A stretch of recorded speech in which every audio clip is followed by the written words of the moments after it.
हाँ जी, हम आगे कर रहे हैं। परफेक्ट का क्या हो गया? हाँ माइक ऑन है। चलो, परफेक्ट कंपटीशन पढ़ रहे थे। परफेक्ट कंपटीशन में क्या पढ़ा था? एग्जाम्पल क्या था इस इंडस्ट्री का? एग्रीकल्चरल प्रोडक्ट्स और स्टॉक्स एक्सेट्रा, स्टॉक मार्केट किया एक्सेट्रा, ठीक है। उसके बाद हमने पढ़ा था कि पहली चीज तो large number of buyers and sellers होते हैं इस मार्केट में। क्लियर है कि बहुत सारे बायर्स, बहुत सारे sellers. For an example, just for an example मैं बोल रही हूँ कि सब्जी मंडी, ठीक है। मतलब ये एग्जाम्पल रेलेवेंट नहीं है, बट स्टिल मैं एक एग्जाम्पल दे रही हूँ कि ताकि तुम कनेक्ट कर पाओ, थोड़ा सा कनेक्ट कर पाओ। वहां पे लार्ज नंबर ऑफ बायर्स होते हैं, लार्ज नंबर ऑफ सेलर्स होते हैं। क्लियर है? हम लोग जाते हैं, बहुत भीड़ होती है मंडी में और बहुत नंबर ऑफ सेलर्स होते हैं वहां पे, हाँ या ना? क्योंकि सिंगल सेलर जो होता है ना, वो प्राइस को इन्फ्लुएंस नहीं कर सकता। क्लियर है? प्राइस को इन्फ्लुएंस ज्यादा लोग मिलकर कर सकते हैं, बट एक जना मिलकर प्राइस इन्फ्लुएंस को नहीं कर सकते। नेक्स्ट है होमोजीनियस प्रोडक्ट, यानी कि एक आलू अगर वो 100 ग्राम्स का है, सेम साइज का ही आलू तुम बेच रहे हो, 100 ग्राम्स का ही। क्लियर है या नहीं है? यानी कि दोनों आलू बिल्कुल आइडेंटिकल होने चाहिए, सिमिलर नहीं होने चाहिए। सिमिलर तो ये वाला आलू और ये वाला आलू भी है, क्लियर है, बट सिमिलर नहीं होने चाहिए, आइडेंटिकल होने चाहिए। बात क्लियर है या नहीं है? उसके बाद free entry and exit of firms, कोई भी जाके अपना ठेला लगा सकता है, कोई भी वहां से एग्जिट आउट कर सकता है। क्लियर है? आगे चले। अब मैंने एक पॉइंट और बताया था कि अगर ये तीन कंडीशंस इंप्लाई हो रही होंगी, तीनों कंडीशंस अगर इंप्लाई हो रही होंगी, एंड, तो वो प्योर कंपटीशन बन जाएगा। क्लियर है या नहीं है? तीनों में से एक भी होगी तो नहीं होगा। हाँ या ना?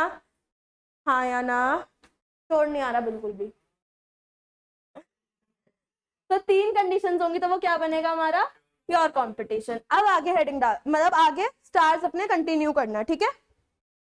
पहला, इस मार्केट में स्टैंड आउट करने के लिए आपके पास परफेक्ट नॉलेज ऑफ मार्केट होनी चाहिए।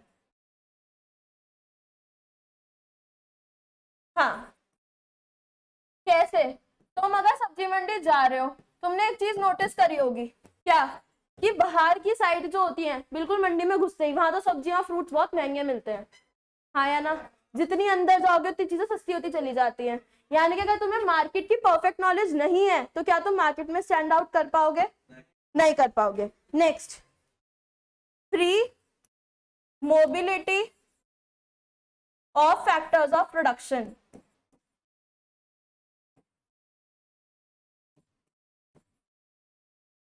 फैक्टर्स ऑफ प्रोडक्शन जैसे लैंड, लेबर, कैपिटल, एंटरप्रेन्योर। और फ्री को हाईलाइट करके लिख देना, इसको हम परफेक्ट मोबिलिटी भी कहते हैं। क्लियर है?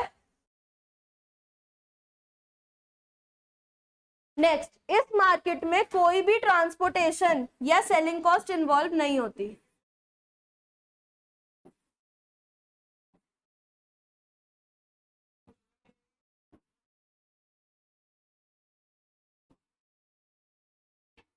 क्या मंडी के कभी ऐड देखे? नहीं। यानी कि यहाँ पे एडवर्टीजमेंट एक्सपेंस भी इन्वॉल्व नहीं होते हैं।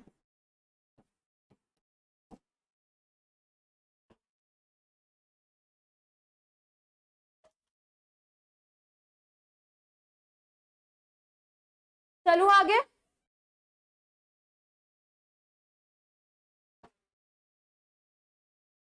हाँ, जहां पे लिखा है ना परफेक्ट कंपटीशन, ठीक है, यहां से लिखो पहले एक एरो डाल के आइडियल मार्केट। कहीं को तो होगी। हाँ, it is also known as ideal market. चलो आगे चलू। और जगह है दो वर्ड्स लिखने की, है। एक साइड एरो डाल के लिखो प्राइस टेकर।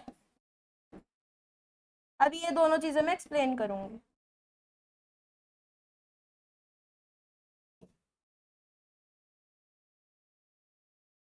नहीं, नाम है।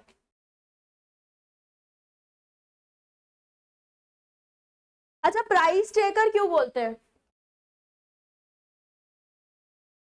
दो ग्राफ्स बनाने हैं साइड बाय साइड, छोटे छोटे, ज्यादा बड़े नहीं, ऐसा।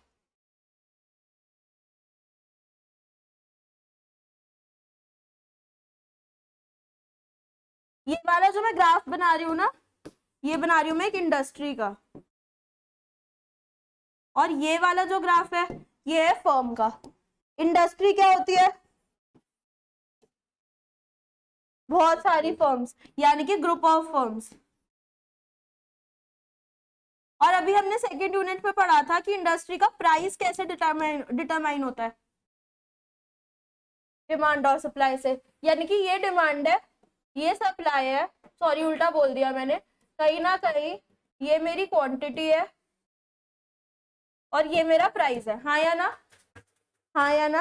अब फर्म के केस में क्या होता है, यही वाला जो प्राइस होता है ना, ये कैरी फॉरवर्ड कर रहा होता है, इसको बोलते हैं एआर और प्राइस। प्राइस को एआर बोलते हैं, नहीं बोलते हैं?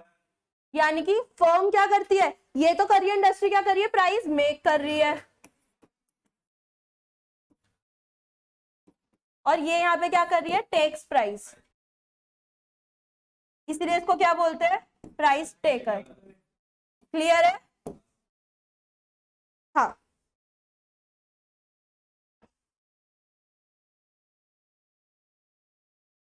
और जो हमारा एआर कर्व होता है वही मेरा क्या होता है, डिमांड कर्व, हाँ या ना? और एक चीज, इसी को बोलते हैं हमारा एमआर कर्व, इस केस में, परफेक्ट कंपटीशन के केस। बना लो पहले।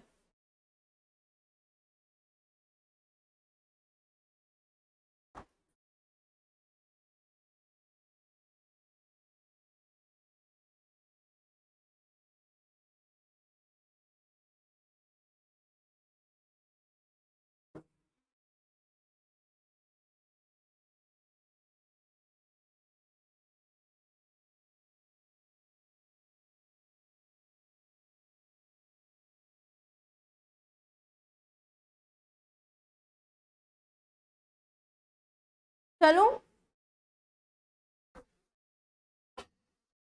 अच्छा ये मेरा डिमांड कर्व है, straight line parallel to X axis, तो ईडी क्या हुआ,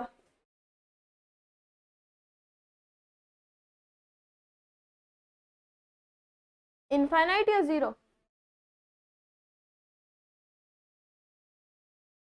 जीरो, इनफाइनाइट, इनफाइनाइट, वंश क्या होता है ईडी?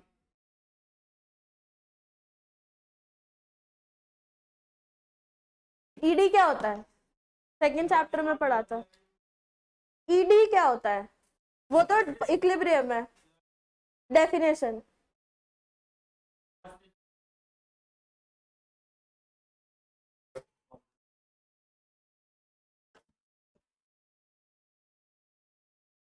वो तो फुल फॉर्म है, मैं डेफिनेशन पूछ रही हूँ या फॉर्मूला, दोनों में से कोई एक चीज बता दो। सेकंड चैप्टर का कभी भी टेस्ट हो सकता है, तो वंश तो फेल होगा फिर उसमें। तो फिर ईडी की वो फॉर्मूला क्या होता है?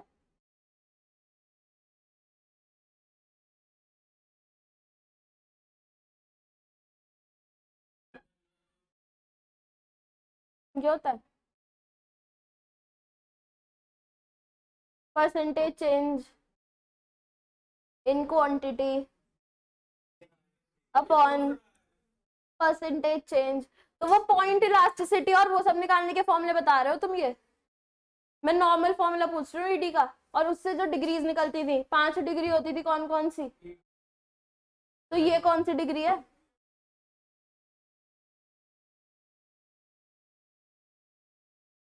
इनफाइनाइट लगे, तुक्का भेड़ देता हूँ, जब दो जनों ने इनफाइनाइट बोला है तो तीसरा भी इनफाइनाइट बोल देता हूँ।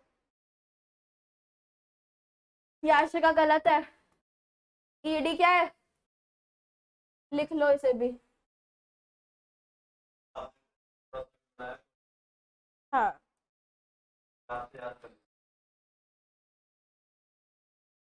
यानी कि परफेक्टली इलास्टिक। चलूं आगे, चलूं? अरे यार, पेज वो हो गया, कोई नहीं।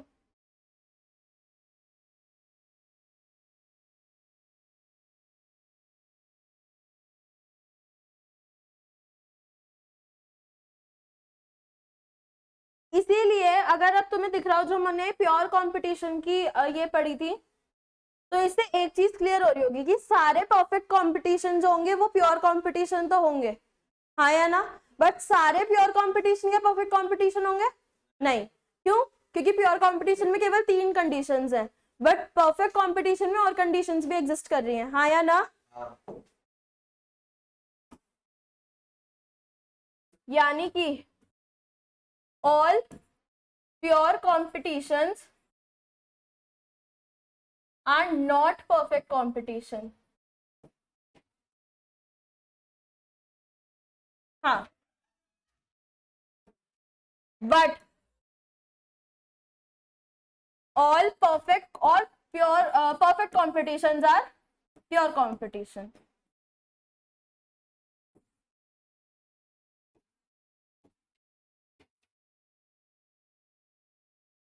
और एक चीज और क्लियर हो रही होगी कि A R equal to M R equal to demand curve equal to price, and which is equal to parallel to x axis.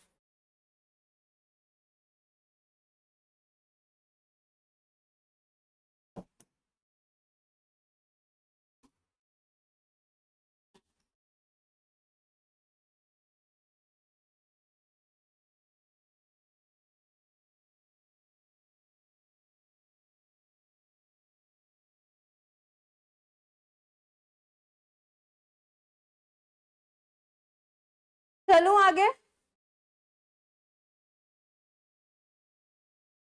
Heading डालो इक्विलिब्रियम।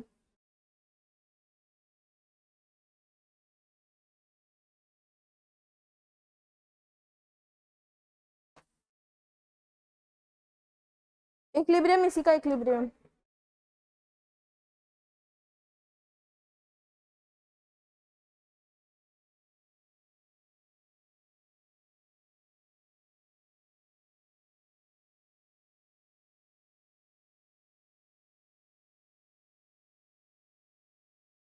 चलो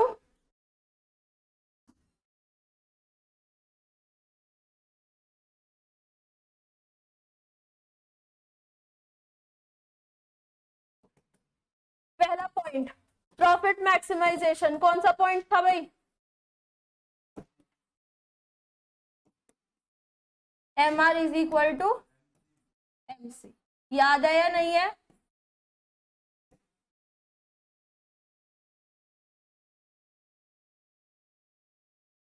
एम सी का पॉजिटिव स्लोप होगा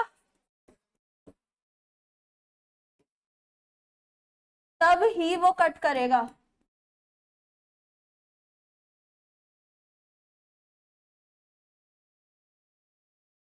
तभी कट करेगा बिलो से।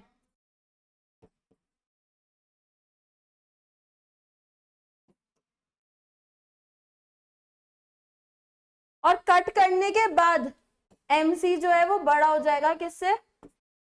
एम आर से। कैसे कैसे कर्व बनते हैं भाई? एम आर का कर्व कैसा होता है? नॉर्मली एम आर का कर्व कैसा होता है? नॉर्मली एम आर का कर्व कैसा होता है जो हमने पहले पढ़ा है? रेवेन्यू डाउनवर्ड, कंफ्यूजन हो गई। जनरली जो बनता है ना वो ये बनता है, हाँ या ना। जब भी तो टी आर हमारा ऐसे बनता है, हाँ या ना। तो इतनी कंफ्यूजन हो क्यों रही है? और यहाँ पे एम आर क्या है? हमारा एम सी कर्व क्या होता है? ये। तो क्या ये वाला पॉइंट मैटर करेगा? नहीं, ये वाला पॉइंट मैटर करेगा। क्लियर है? दो पॉइंट पे इक्वल है, M C is equal to M R, लेकिन मैटर कब करेगा? जब वो नीचे से कट करेगा। क्लियर है? और इसी को हम बोलते हैं producer equilibrium.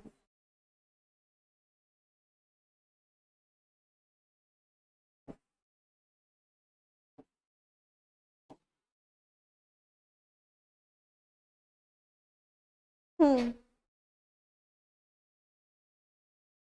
6th chapter.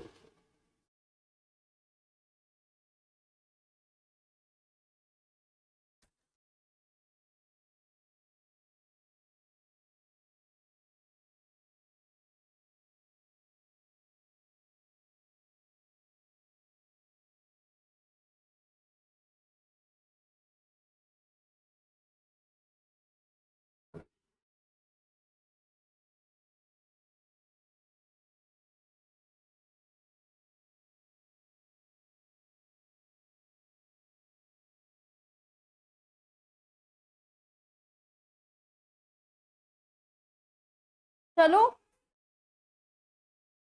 Next heading डालो, supply curve of perfect competition.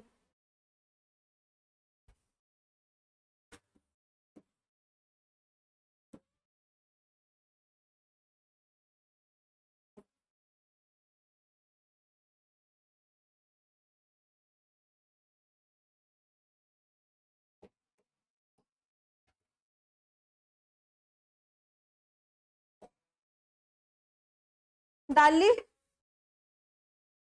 Figure बनेगा इसमें भी आकर्ष, या तो स्टिकी नोट डाल के उसमें बना दो। हाँ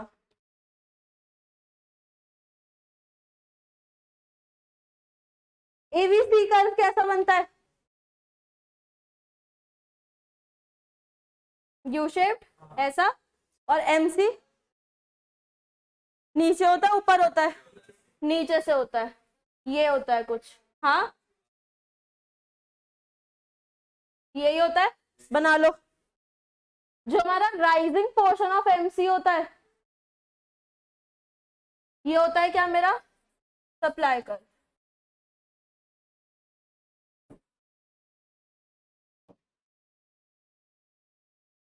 आफ्टर कटिंग एबीसी जो मेरा वो होता है, वो होता है मेरा सप्लाई कर। क्लियर है?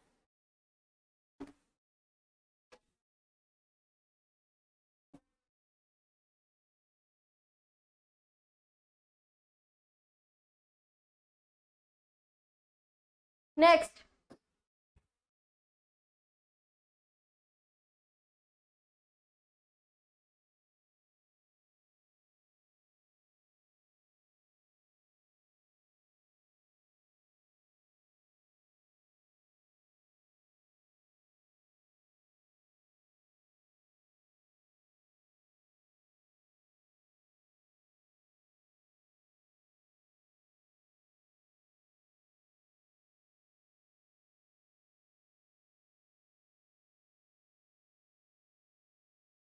Next heading, profits of competitive firm.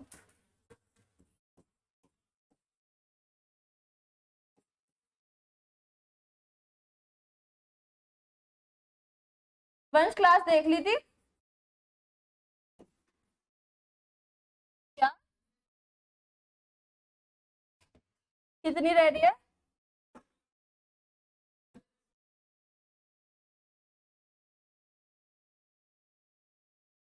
Competitive firm क्या होती है? Exam question. कॉम्पिटिटिव फर्म को ही बोलते हैं परफेक्ट कंपटीशन। क्लियर है? हाँ या ना? हमारे 3 तरीके के प्रॉफिट्स होते हैं। पहला एबनॉर्मल, नॉर्मल और लॉस। एबनॉर्मल को भी हम बोलते हैं सुपर नॉर्मल।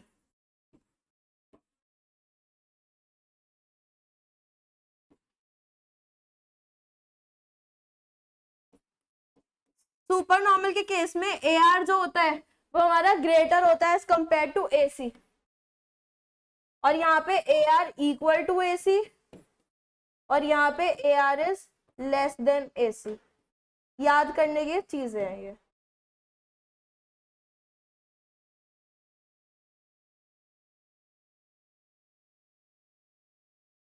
फर्म कब कंटिन्यू करती है? नॉर्मल या एबनॉर्मल? यानी कि AR is greater than equal to AC. Clear है?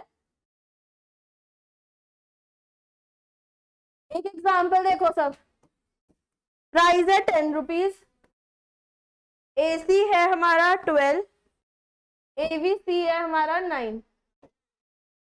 फर्म कौन से तरीके के प्रॉफिट कमा रही है?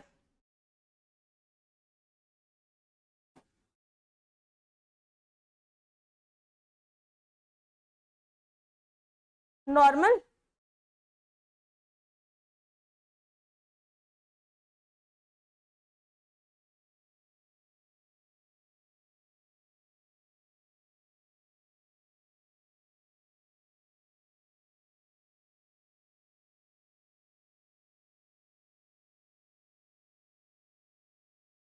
फर्म अंडर लॉसेस है, क्या फर्म को कंटिन्यू करना चाहिए? अब भी गलत।